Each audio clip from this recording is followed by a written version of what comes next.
Hello बच्चों, तो आज के वीडियो में हम एक्सरसाइज 5A का एग्जाम्पल 25 सॉल्व करेंगे। तो पढ़ते हैं क्वेश्चन है Tanvi joined her job in a company in the year 2015 on a monthly salary of ₹40,000 with an annual increment of 2500 in which year will she get ₹65,000 as monthly salary. ठीक है, तन्वी जो है 2015 में एक कंपनी में जॉब ज्वाइन करती है और उस वक्त जो उसका स्टार्टिंग सैलरी था वो 40,000 है।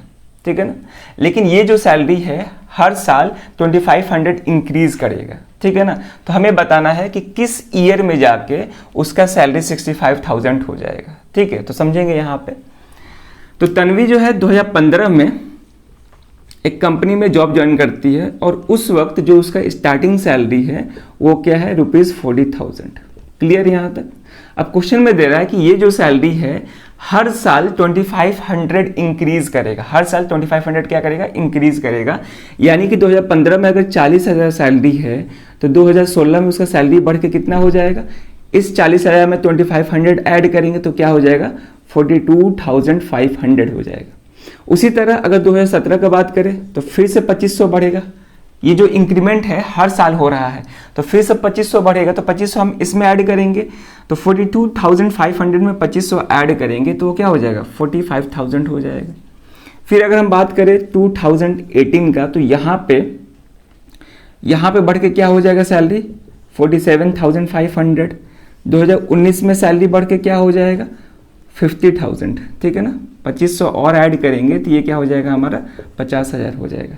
तो हमें बताना है कि किस ईयर में, in which year will she get ₹65,000 as a monthly salary, यानी कि किस ईयर में जाके उसका सैलरी इंक्रीज होकर 65,000 हो जाएगा। हमें वही ईयर फाइंड करना है, यानी कि 2020 में होगा, 22 में होगा, किस ईयर में जाके होगा वही ईयर हमें फाइंड करना है। ठीक है ना, तो ये जो सैलरी है ये तन्वी का सैलरी है।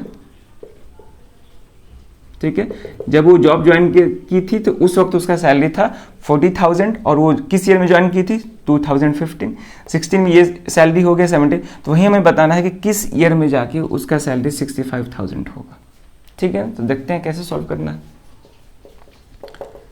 एक तो तरीका ये है कि आप यहाँ पे ईयर लिखते जाएंगे और इधर 2500 ऐड करते जाएंगे तो वहां से मालूम चल जाएगा, लेकिन इस तरह सॉल्व नहीं करना है, टाइम भी लगेगा, लेंदी तरीका है और एग्जाम में मार्क्स नहीं मिलेगा। ठीक है ना, ये एपी का क्वेश्चन है, उसी का कंसेप्ट यूज करके हम इसको सॉल्व करेंगे। ठीक है, तो अब ध्यान से देखेंगे यहाँ पे जो भी सैलरी लिखे हैं ये सैलरी में आप एक फिक्स्ड पैटर्न देखते होंगे।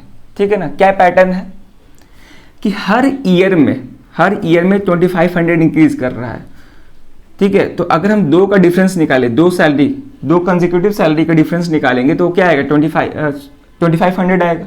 ठीक है ना, यानी कि ये जो सीक्वेंस है सैलरी का, जो भी हम सीक्वेंस लिख रहे हैं, ये जो सीक्वेंस है ये एपी होगा। जैसे अगर हम सैलरी को लिखते हैं, अरेंज करते हैं ईयर वाइज, ये फर्स्ट ईयर का सैलरी है यानी कि 2015 का है, उसके बाद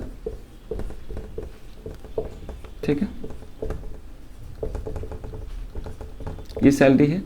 हमें बताना है कि किस ईयर में जाके उसका सैलरी 65,000 होगा। ठीक है, तो ये 2015 का सैलरी है, ये 2016 का, 17 का, 18 का, वही बताना है कि ये किस ईयर का सैलरी होगा। ठीक है, तो ये जो सीक्वेंस लिखे है ना, ये सीक्वेंस एपी फॉर्म कर रहा है, क्योंकि आप कोई भी दो कंसेक्यूटिव टर्म का जब डिफरेंस निकालेंगे तो 2500 आएगा, क्योंकि हर एक टर्म में हम 2500 ऐड कर रहे हैं तब आगे वाला टर्म आ रहा है। आप चेक कर पा रहे होंगे, यहां से हम यहां पे गए होंगे तो इसमें 2500 ऐड किए हैं, फिर इसमें 2500 ऐड किए हैं तो ये हमें मिला है, फिर हमें इसमें 2500 ऐड किए हैं तो हमें ये मिला है। तो ये जो है एक एपी है with a common difference of 2500। ठीक है, जिसका फर्स्ट टर्म क्या है, 40,000, कॉमन डिफरेंस क्या है, 2500। हमें बताना है कि किस ईयर में उसका सैलरी जो है 65,000 होगा। तो कैसे करेंगे सॉल्व, ध्यान से देखेंगे। अगर हम इस एपी का बात करें तो ये इस एपी का पहला टर्म है, ये सेकेंड टर्म है, ये थर्ड टर्म है, ये फोर्थ टर्म है, और ये जो है हमें नहीं पता है कि ये कौन सा टर्म होगा। तो अगर हम इसका भी टर्म नंबर निकाल लें तो हम बता सकते हैं कि किस ईयर में उसका सैलरी 65,000 होगा। ठीक है ना, कि कोई टर्म नंबर ही ईयर को डिफाइन कर रहा है। पहला टर्म जो है वो 2015 को डिफाइन कर रहा है, सेकेंड टर्म 2016 की सैलरी को डिफाइन कर रहा है, थर्ड टर्म 2017 की सैलरी को डिफाइन कर रहा है। उसी तरह अगर हम इस 65,000 का टर्म नंबर निकाल लें, एन का वैल्यू निकाल लें, तो वहाँ से हम बता सकते हैं कि किस ईयर में उसका सैलरी 65,000 होगा। ठीक है ना, तो यहाँ पे हम सिंपली क्या करेंगे कि इसका टर्म नंबर निकालेंगे। तो अगर टर्म नंबर निकालना है तो इसको हम nth टर्म एज्यूम कर लेंगे कि मान लेते हैं कि ये जो टर्म है वो nth टर्म है इस एपी का। ठीक है, तो लिखेंगे let Tn is equal to 65,000। अब यहाँ पे जनरल टर्म फॉर्मूला यूज करेंगे तो वो हो जाएगा a plus n minus 1 into d is equal to 65,000। ठीक है, इस एपी का फर्स्ट टर्म है हमारा 40,000 प्लस n का वैल्यू निकालना है, कॉमन डिफरेंस क्या है 2500 इज इक्वल टू 65,000।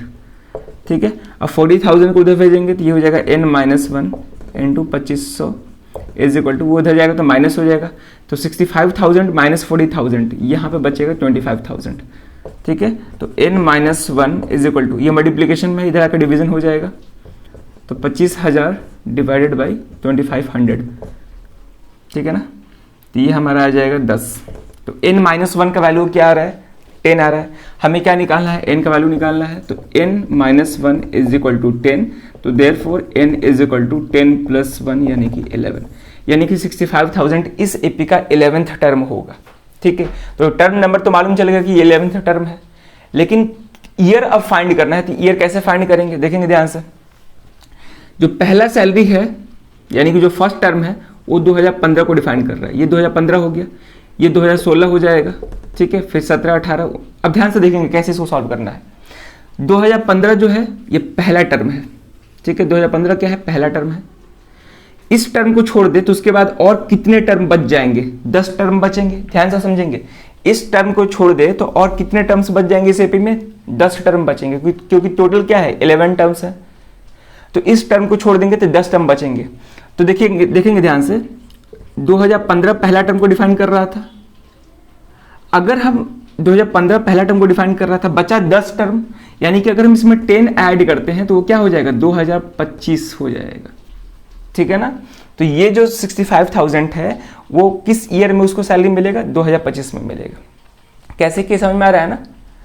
देखिए, हर एक टर्म हर एक ईयर को रिप्रेजेंट कर रहा है। तो इस टर्म को अगर छोड़ दे तो 10 साल के बाद, इस टर्म को छोड़ दे तो 10 साल के बाद उसका सैलरी इंक्रीज होकर कितना आ रहा है 65,000 आ रहा है। तो 2015 में हम 10 साल और ऐड करेंगे तो क्या हो जाएगा 2025 हो जाएगा। क्लियर है। तो बहुत सारे स्टूडेंट मिस्टेक क्या करते हैं कि 2015 में 11 ऐड कर देते हैं, यानी कि टोटल नंबर ऑफ टर्म्स को ऐड कर देते हैं। ठीक है, तो उस केस में हमारा क्या आ जाएगा 2026 आ जाएगा, जो कि गलत है। आ रही बात समझ में, 2026 नहीं होगा 2025 होगा। क्यों, क्योंकि हमें 2015 भी इंक्लूड करना है।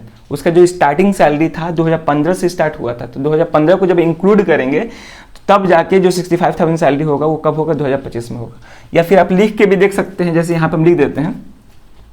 देखिए 2019, 2020, 2021, 22, फिर यहाँ पर लिख देते हैं 2023, 24 और 25, यहाँ पे 26। अब ध्यान से देखेंगे, ये जो है पहला साल है, फर्स्ट ईयर है, ये second year, third, fourth, fifth, six, 7, 8, 9, 10, 11 year कौन आ रहा है, ये आ रहा है।